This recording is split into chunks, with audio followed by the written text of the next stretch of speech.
Saudara, drama di Selat Hormuz kembali membuat panas konflik antara Iran dan juga Amerika Serikat. Untuk membahasnya, kita sudah tergabung secara daring bersama pakar militer dan juga intelijen Universitas Indonesia, Stanislaus Rianta. Pak Stanislaus, selamat siang. Apa kabar, Pak? Selamat siang, baik Mbak. Oke Pak, dengan Tata di studio ya Pak ya.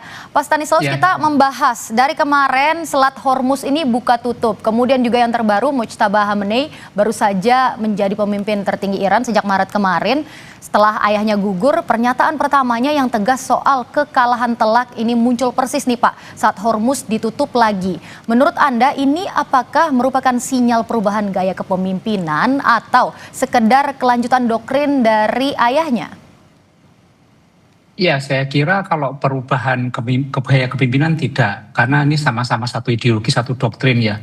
Ini saya kira adalah strategi saja untuk menghadapi Amerika yang labil ini, jadi perlu dihadapi juga dengan strategi yang tidak terkesan membuka kerentanan sehingga Amerika bisa main-main lagi. Kalau saya melihat bahwa ini kan sebenarnya memang Iran cukup unggul di Selat Hormuz ya. Amerika belum bisa masuk sampai jauh ke dalam. Amerika masih berada di depan Selat Hormuz di bawah pangkalan di dekat di markasnya di Oman kalau nggak salah itu di pangkalan militernya.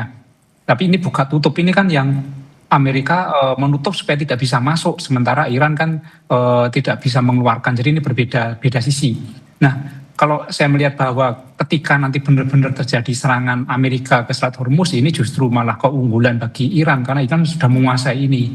Sebenarnya Iran sudah menyiapkan semacam killing ground di Selat Hormuz tersebut. Jadi kalau misalnya Amerika nekat akan terjadi seperti itu. Makanya kan sebenarnya Amerika ini kan tertarik ulur nih, mau buka tutup dan terakhir kan lihatnya malah membuka untuk kapalnya Cina ini kan. Sebenarnya kan ini menunjukkan bahwa Amerika nggak konsisten dengan strategi mereka atau terbaca. Sementara Amerika ini tidak bisa membaca strateginya Iran.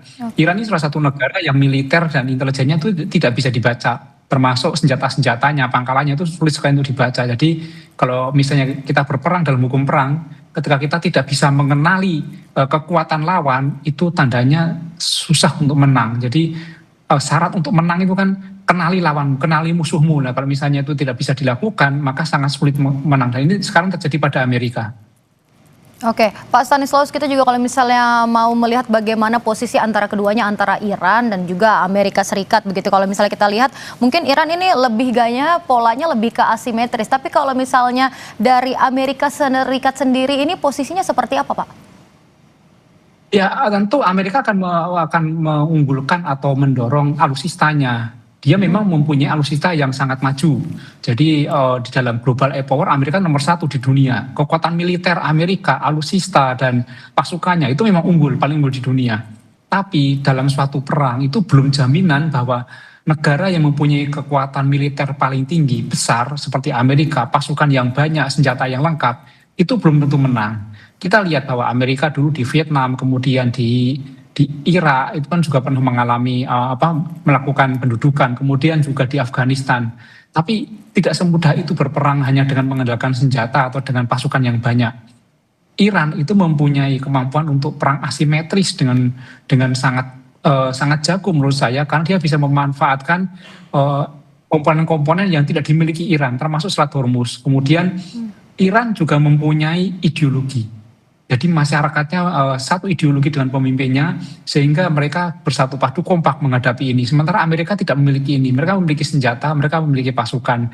Tapi kita lihat beberapa minggu yang lalu pemimpin militer mereka mundur, bahkan diganti. Sementara Kongres kemudian juga kelompok politik di Amerika tidak 100% sepakat untuk perang ini. Bahkan ada yang menyebut bahwa ini perangnya Trump bukan perangnya Amerika. Bahkan ada yang sudah meminta untuk kapan ini selesai. Jadi plus minus sebenarnya Iran unggul dalam asimetris dan dia menang medan, sementara Amerika unggul dalam persenjataan dan jumlah pasukan. Tetapi perang ada di Iran sehingga Iran menguasai wilayah dan ini salah satu poin penting dalam sebuah perang. Oke, Pak Stanislaus, kita juga kembali tadi ke pernyataan Mojtaba Khamenei. Pernyataan ini tuh disampaikan melalui telegram dan dibacakan di media televisi negara. Apakah ini merupakan cara baru Iran berkomunikasi di era perang informasi atau memang ada pesan khusus, Pak, kalau Anda melihat untuk ERGC yang menguasai angkatan laut? Iya, pasti ada pesan khusus juga, ada pesan khusus juga yang disampaikan. Tapi pesan khusus itu tentu menyampaikannya tidak secara terbuka. Pesan khusus pasti mereka mempunyai kanal-kanal sendiri, apalagi jika ini terkait dengan taktik strategi akan disampaikan di balik layar secara undercover atau secara rahasia dengan sandi bahkan supaya tidak terbaca oleh lawan. Jadi bisa jadi sinyal yang disampaikan tadi itu sebenarnya adalah propaganda. Perang itu kan tidak hanya perang senjata, tapi juga perang uras sara dan propaganda. Amerika menggunakan itu dengan melakukan ancaman-ancaman dan tekanan. Sementara Iran juga menggunakan itu dengan propaganda-propaganda mereka. Dan mereka saat ini terbukti sebenarnya dalam perang propaganda ini, Iran cukup kuat juga ketika dalam ancaman-ancaman Amerika, mereka tidak pernah sekalipun merasa akan mundur atau akan kalah. Sementara Trump berkali-kali mengatakan bahwa perang akan selesai. Dia aja sempat mengatakan bahwa dalam beberapa minggu lagi akan selesai, dia akan mengakhiri perang. Tapi Iran tidak pernah seperti itu.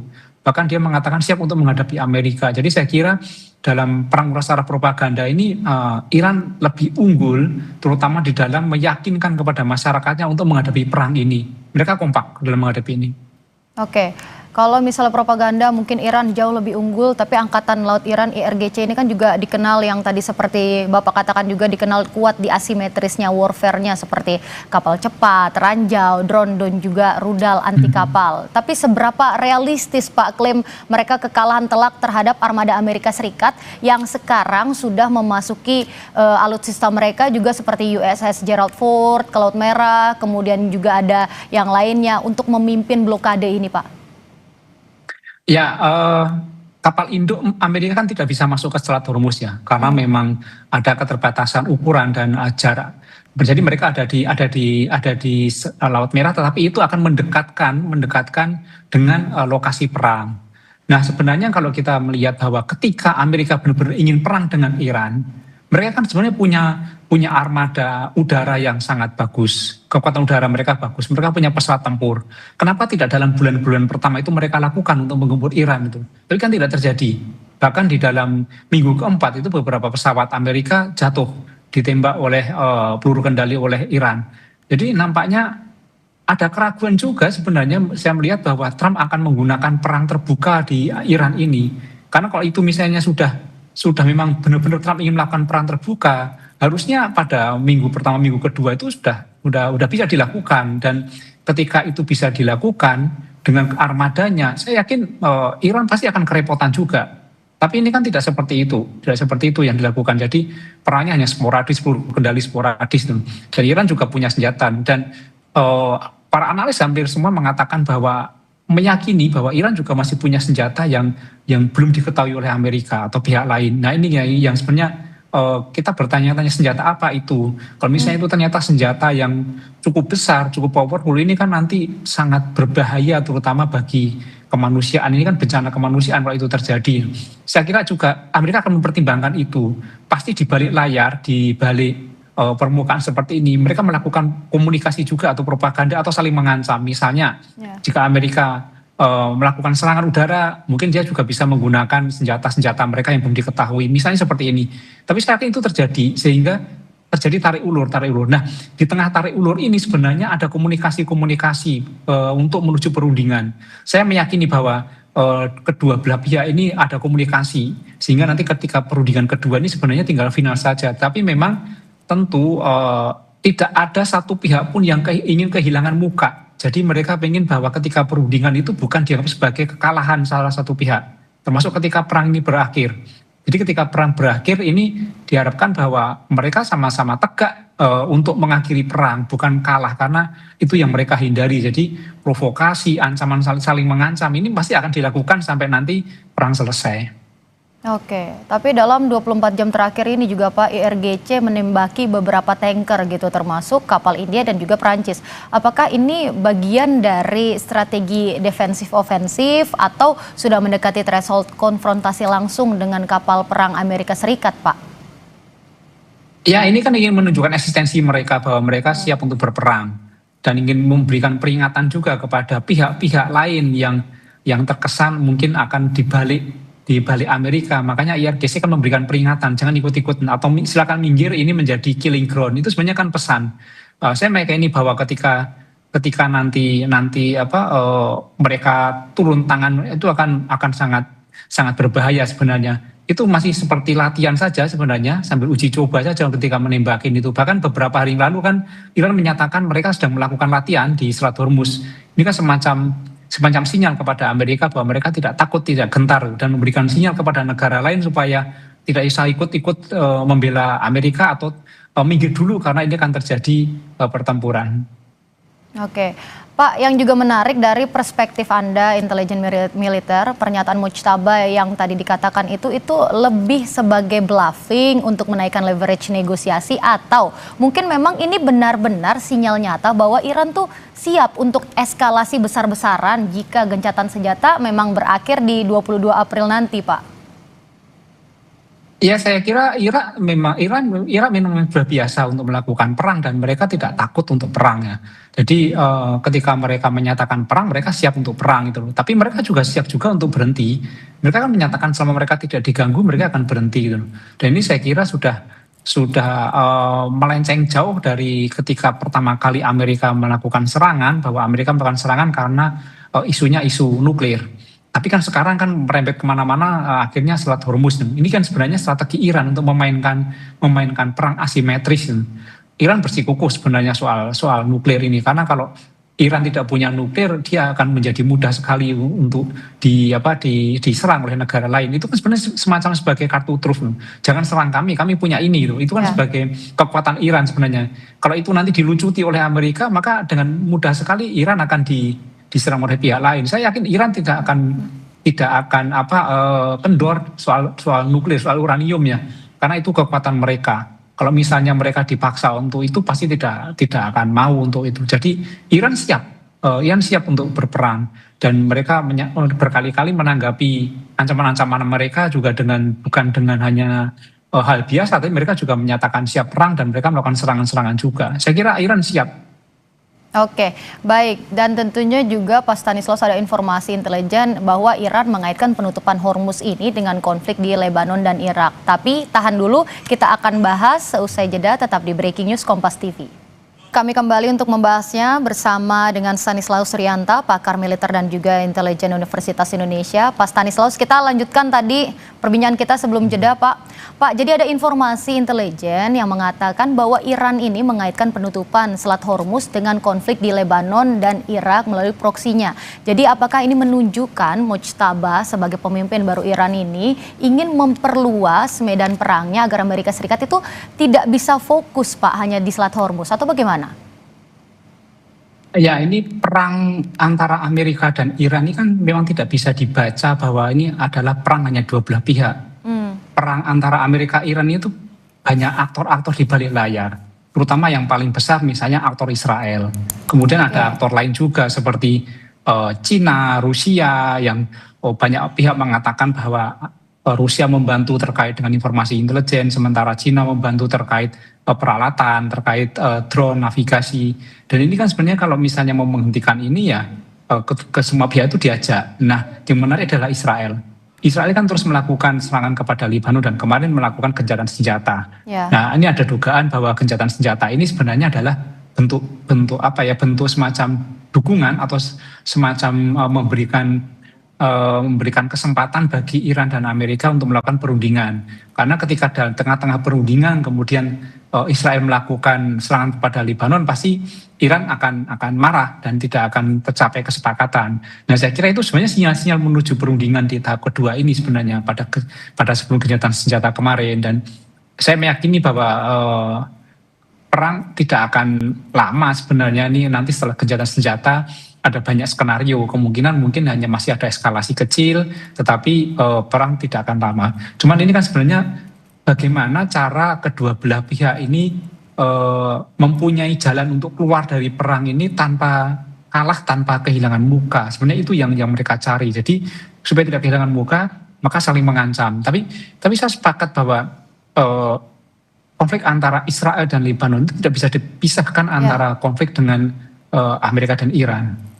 Oke, dan juga tinggal 72 jam lagi Pak sebelum gencatan senjata berakhir. Jika diplomasi di Islamabad kemarin itu tetap mentok, seberapa besar kemungkinan Amerika Serikat mungkin merespon dengan operasi penyitaan kapal Iran di perairan internasional atau serangan udara terbatas?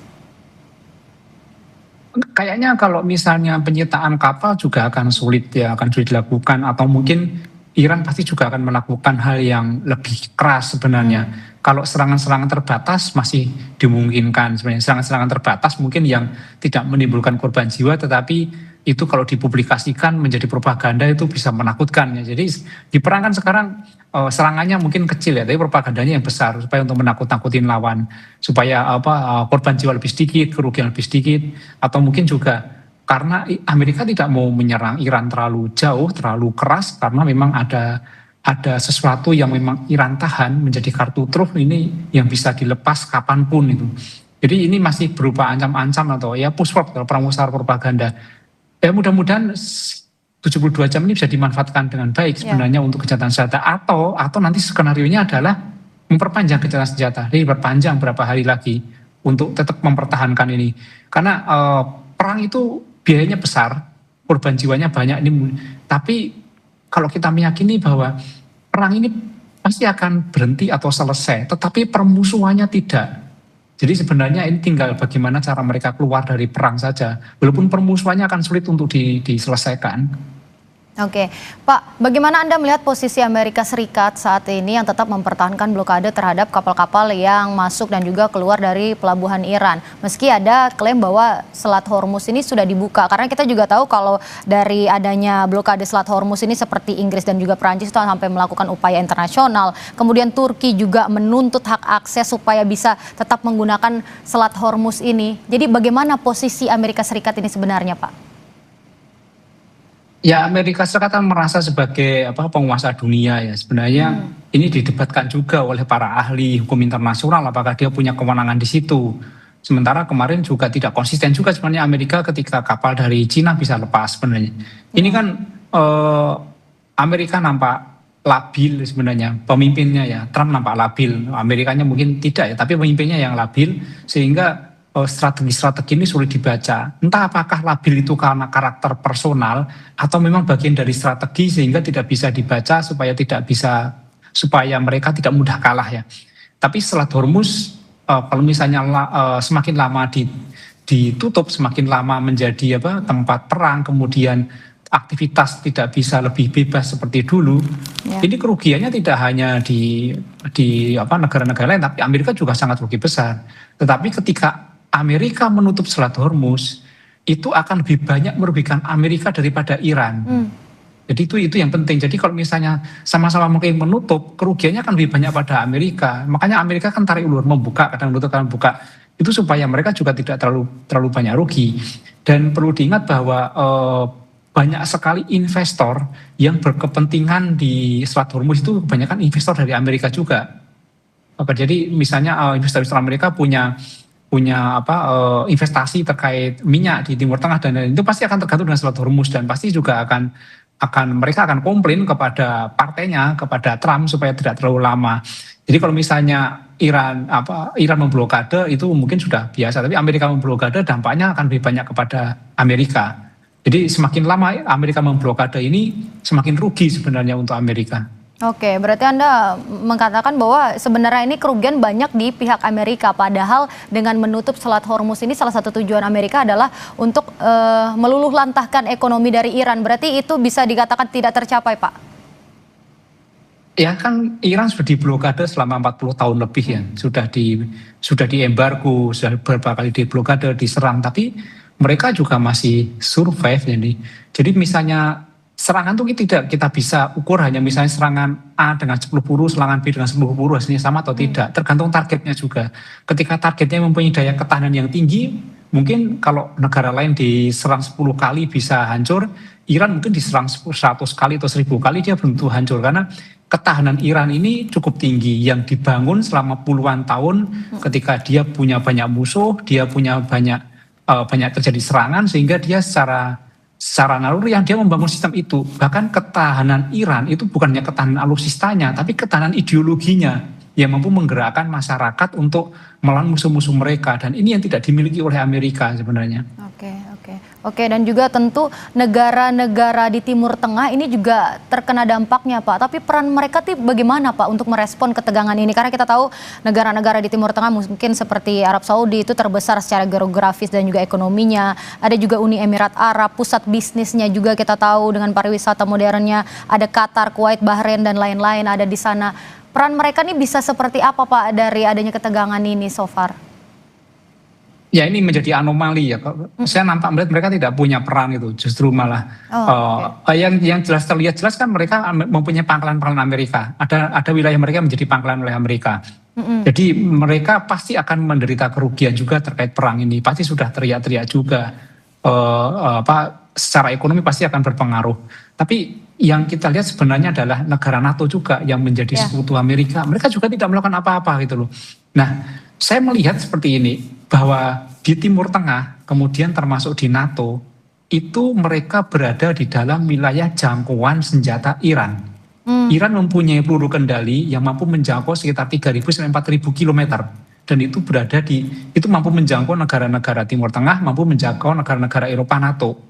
Jadi ketika mereka nanti ikut membela Amerika, Iran bisa saja melepaskan senjata ini, meluncurkan senjata ini, dan pasti akan berdampak buruk bagi negara-negara yang membela. Makanya kita lihat bahwa akhirnya Amerika tidak ada yang melakukan pembelaan secara terbuka, secara terang-terangan akan membela Amerika, kecuali Israel ya. Kecuali Israel itu tidak ada.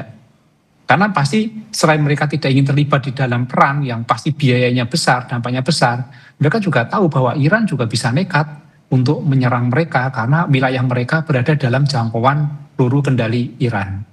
Oke, Pak, berarti kalau misalnya Anda melihat apakah langkah dari Presiden Amerika Serikat Donald Trump ini dengan memblokade Selat Hormuz ini bisa menjadi bumerang sendiri, Pak, bagi negara mereka? Ya, Trump kan selalu bumerang. Trump sejak pertama kan selalu melakukan beberapa aksi-aksi yang labil dan tidak konsisten sebenarnya. Trump nampaknya terlalu jumawa, terlalu euforia setelah dia melakukan serangan terhadap Venezuela. Dia merasa bisa menguasai Venezuela dalam 1-2 hari, tetapi ketika dia melakukan serangan terhadap Iran, kemudian pemimpin Iran juga berhasil dia serang, tapi ternyata Iran tidak menyerah, justru malah makin nambah kuat dan makin nambah solid masyarakatnya. Ini kan karena ada kekuatan ideologi. Ketika pemimpin mereka tewas oleh Amerika, maka mereka semakin menganggap bahwa mereka itu musuh yang harus diperangi gitu loh. Berbeda dengan Venezuela, ketika diserang mereka semakin malah terbuka, kemudian Amerika bisa ngapain saja di sana itu. Ini berbeda.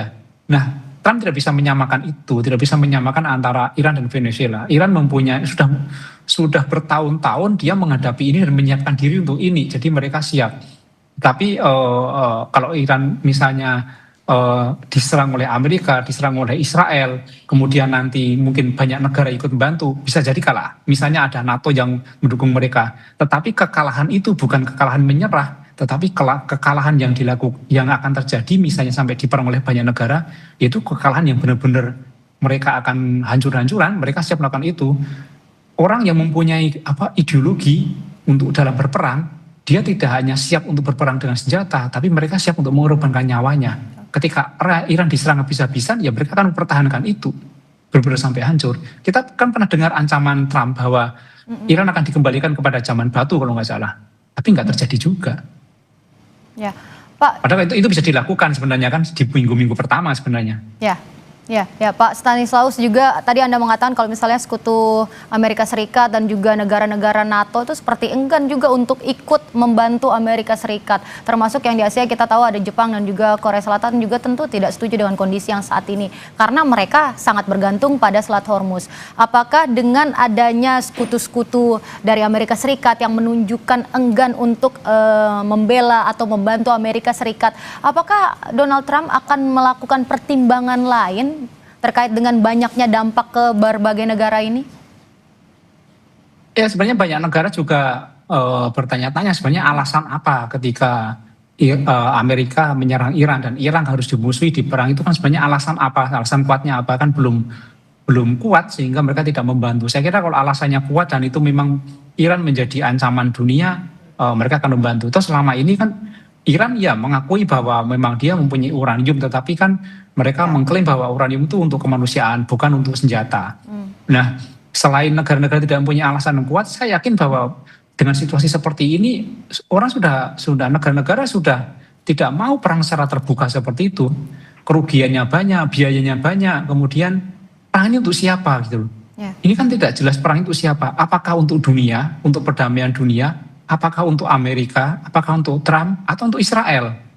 Nah, ketika perang ini ternyata adalah untuk pihak-pihak yang tidak mengarah kepada perdamaian dunia, tentu mereka tidak mau. Sama seperti Indonesia sebenarnya, kita di konstitusi kan sebenarnya kita harus mendukung perdamaian dunia, mendukung kemanusiaan. Makanya ini cukup berbahaya, riskan untuk memasuk ke dalam salah satu pihak sebenarnya. Yang didukung oleh banyak pihak itu tentu yang didukung adalah terwujudnya perdamaian dunia, bukan mendukung salah satu pihak untuk berperang dan mengalahkan pihak lain.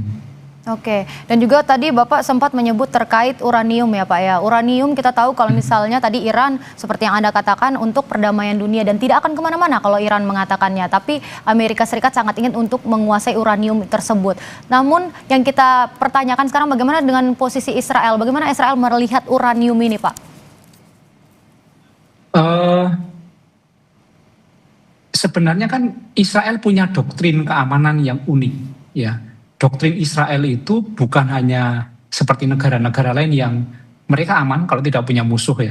Doktrin Israel itu kan mereka aman kalau pihak lain tidak punya senjata. Makanya dia kan di balik layar ini kan beberapa informasi mengatakan bahwa sebenarnya di balik perang ini kan adalah Israel yang mendorong Amerika untuk menyerang Iran supaya nuklir Iran atau uranium Iran itu menjadi lumpuh. Itu yang diinginkan Israel supaya dia aman gitu loh. Tapi kita juga tahu bahwa beberapa informasi menyebutkan Israel juga memiliki itu. Paling tidak Israel juga punya kompetensi terhadap nuklir. Tapi apakah Amerika memperlakukan hal yang sama kan tidak itu loh. Jadi sebenarnya kalau soal nuklir yang terancam itu sebenarnya bukan dunia, bukan Amerika, tetapi ini sebenarnya kan Israel. Kalau Israel lah kemudian yang mendorong Amerika untuk melakukan itu. Oke, berarti Anda melihat mungkin apakah Israel mempunyai strategi tersendiri terkait dengan uranium ini, Pak? Ya pasti Israel menginginkan bahwa fasilitas-fasilitas uranium di Iran itu bisa mereka kuasai atau bisa mereka lumpuhkan. Karena dengan itulah Israel akan menjadi aman. Amerika kan menuju ke sana kan. Tapi kan itu sebenarnya niat awal yang dilakukan Amerika ketika menyerang Iran. Tapi akhir-akhir sampai kesini Iran ternyata tidak kekeh di situ, tidak menjadikan bahwa pangkalan uranium itu menjadi COG-nya, center of gravity-nya sekarang malah bergeser ke Selat Hormuz. Walaupun ada pihak lain yang mengatakan bahwa ini sebenarnya menggeser Amerika gitu loh, karena Amerika akan menggeser area perangnya, kan mereka tidak mau di darat.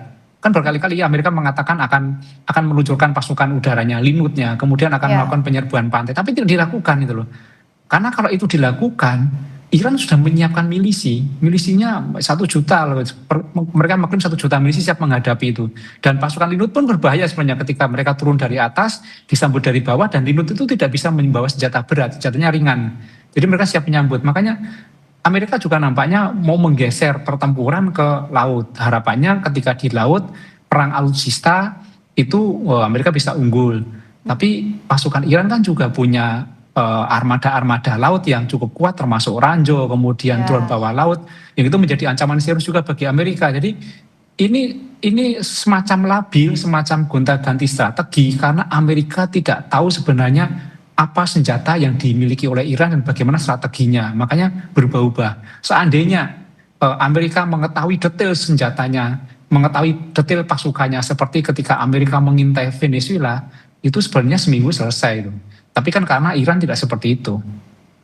Oke, dalam situasi ini Pak Stanislaus, Anda melihat apakah Iran berada dalam posisi tertekan atau mungkin malah sebaliknya? Tapi kita akan bahas seusai jeda, tetap di Breaking News Kompas TV.